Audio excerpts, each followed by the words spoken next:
આદિ હા કેટલા વર્ષ થઈ ગયા હા પણ શર્ટ હજુ એમને એમ પહેરો છો. હા, તારા માટે તો પહેરું છું. આવી સેવા બીજું કોણ કરી શકે? હા, તું જ છે કે જે મારું સારું વિચારે છે. એનો મતલબ કે તમે જાણી જોઈને કરો છો. બિલકુલ, મને ગમે છે. આ તને ફોલ્ડ કરતા સારું ફાવે છે. હા, શીખી તમારા માટે. ખબર હતી ને કે લગ્ન પછી પતિ સરખો શર્ટ નહીં પહેરતો હોય તો હું શું કરીશ. અચ્છા, તો બહાર આપણે આ માટે આવ્યા છીએ? જરા મને કહીશ કે આ બધું મને સંભળાવવાનું છે? સોરી, હવે બાર એના માટે નહોતા આવ્યા. તો પછી પણ વાત તો કરી શકું ને આદિ. કરી જ શકે ને. ચલો હવે મને એ કહો હમ. કે આપણે ફરવા ક્યારે જવાનું છે. તમે મને વાયદો આપ્યો હતો ને કે તમે લઈ જશો. હા, કેમ નહીં? તો ક્યારે? ક્યાં જવું છે તું કહે ને ખાલી. આ મનાલી જઈએ. તું કહેતી હોય તો ત્યાં જઈએ. હું તો ગોવાનું વિચારતો હતો. ચાલશે, મને ગોવા પણ ચાલશે. કેટલા સમયથી પ્લાન છે કે બહાર જઈએ પણ હર હંમેશા ઓલવેઝ તમે બિઝી ને બિઝી હોય. હા, તો ફાઇનલી આપણે ગોવા જઈશું. હમ. હા, અને તમે આ ડ્રેસ ને એવું નહીં પહેરો ત્યાં તો જ આવીશું. એટલે એમ કે jeans T shirt please short કપડા નહીં, બિલકુલ નહીં. કેમ કેમ કેમ? એમ જ જો ફરવા જઈએ છીએ શો ઓફ કરવા માટે નહીં. મારા પતિ તમે છો, તમને હું આમ જ ગમું છું ને તો. બિલકુલ ગમતી નથી મને. હા, ખરેખર આ શોર્ટ કપડાં પહેરે તો કેટલી મસ્ત લાગે ખરેખર. હા, વાળ છૂટા હોય એકદમ, અને you know sexy. Oh sexy, તમારા માટે બરાબર છે. બધાને બતાવવાનું છે કે હું કેવી લાગુ છું. જો આ બોડી શો ઓફ કરવું મને ગમતું નથી. અને આમ પણ આ લોકોને શું કામ ખુશ કરવા છે?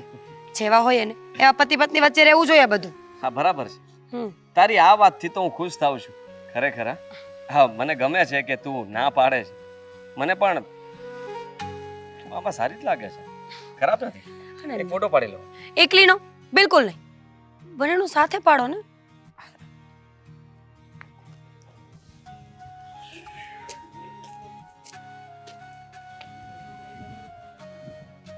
હાથી અને મીરા. હવે આ ફોટો હું સ્ટેટસમાં લગાવીશ, સ્ટોરીમાં લગાવીશ. સ્ટોરીમાં લગાવવાની શું જરૂર છે? આદિ બિલકુલ નહીં. કેમ? કેમ શું? તું જ હમણાં કહેતી હતી કે નહીં કે આ આપણે કોઈને શો ઓફ ના કરવો જોઈએ, કોઈને દેખાડવું ના જોઈએ, તો તું આ જ તો કરી રહી છે. આ ફોટો આપણા બંને માટે છે, તો આપણો ફોટો મતલબમાં સોશિયલ મીડિયા પર મૂકવો. જો તો ખરી, હાથમાં હાથ નાખીને કેટલા પ્રેમથી વાતો કરે છે. આ લોકોને જોયા પછી શું લાગે છે એવું કે હા એકબીજાને પ્રેમ નહીં કરતા હોય, એકબીજા સાથે ડિવોર્સ લેવાના હોય?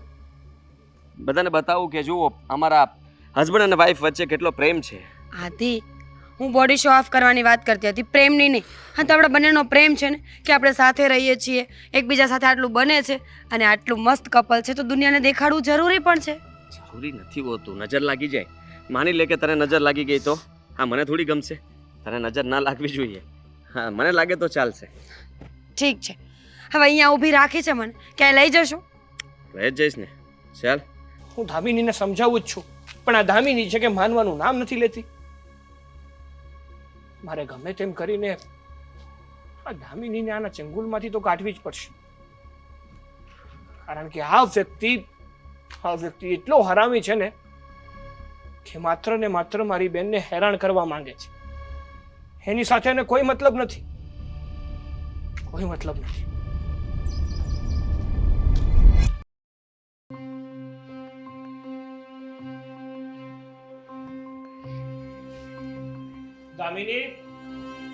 દામિની બહાર આવજો.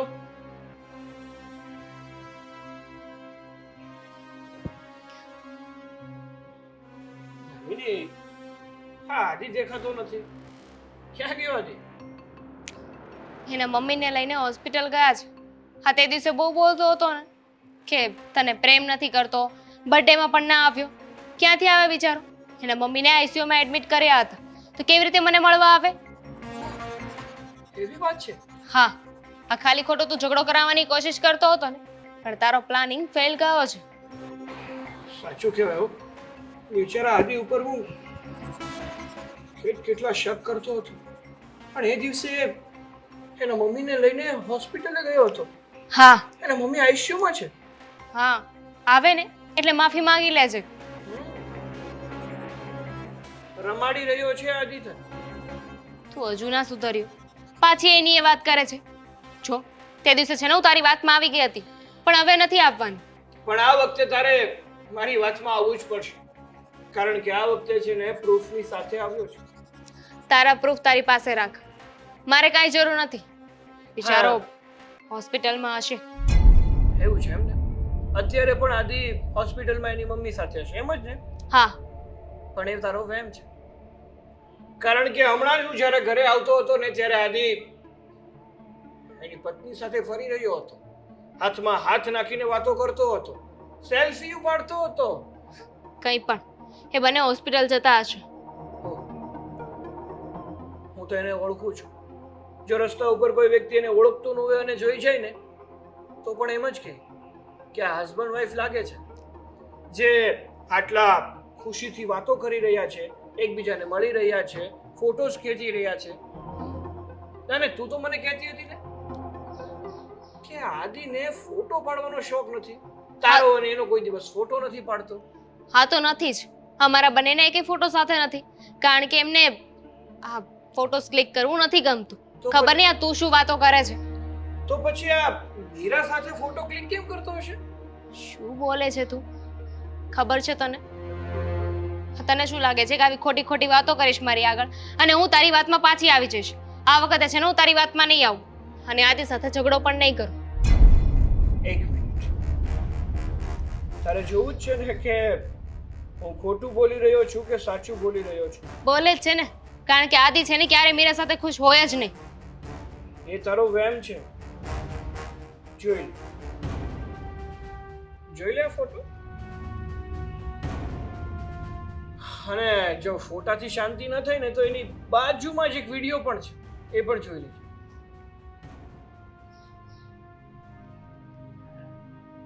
જો આદિ અને મીરા જેને એકબીજા સાથે ભળતું નથી, એકબીજાથી ડિવોર્સ લેવા માંગે છે, એ જ લોકો ઘરે નહીં પણ રસ્તા ઉપર પણ એવું વર્તાવ કરે છે કે જાણે એ બંને જેવું બેસ્ટ કપલ કોઈ ના. કંઈક મિસઅન્ડરસ્ટેન્ડિંગ થતી હશે. આદિ એવું ન કરે. મનને મનાવવાની વાતો ના કરતું, જે સત્ય છે ને એ તારી સામે છે, એટલા માટે તારે તારા મનને મનાવવાની કોઈ જરૂર નથી.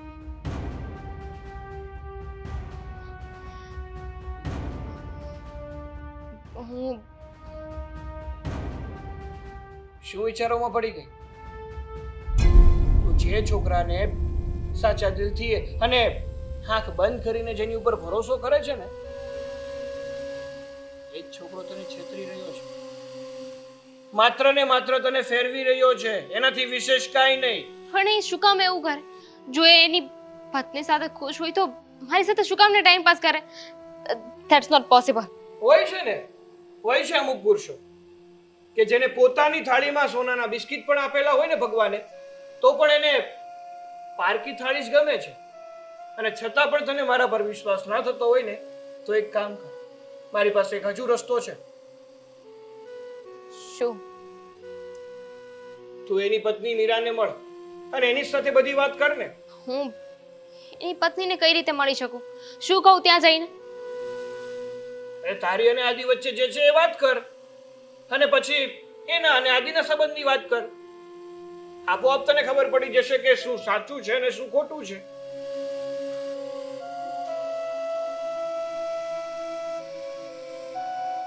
જો હજી કહું છું, હવે તારા હાથમાં છે કે તારે તારી જિંદગીને નરક થવા દેવી છે કે નરક થતી બચાવવી છે. વિચારજે. અને હું તારો ભાઈ છું, કોઈ દિવસ પણ તારું અહિત નહીં વિચાર.